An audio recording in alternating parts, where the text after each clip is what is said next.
Tara guys, samahan nyo akong lutuin ang aking version ng chicken curry. Sa mga nagsasabi na hindi nila alam magluto ng chicken curry with this version guys, napakadaling tularan. So meron na tayo ditong nalinis at na-cut na chicken. Then meron na rin tayo ditong onion, garlic, and ginger.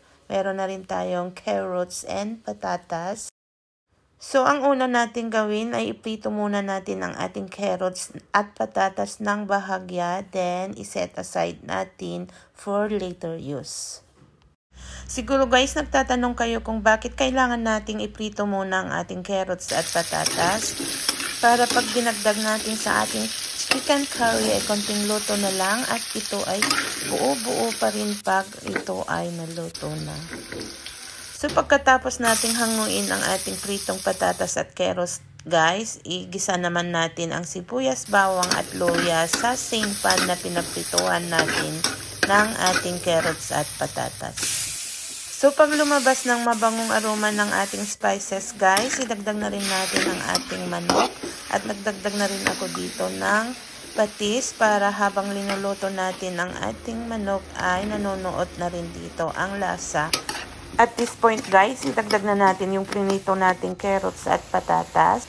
Naglagay na rin ako dito ng 2 tablespoon ng curry powder, kalahating tablespoon ng paminta at itinuloy-tuloy kong igisa para mas lalong manuot dito ang lasa. Then dinagdag ko na ang 1 can ng gata ng nyog at hayaan lang nating maluto hanggang ang sabaw ay maging malapot at ma-reduce ng konti.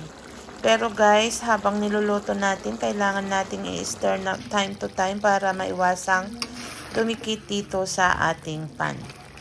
So this is it guys, luto ng aking version ng chicken curry.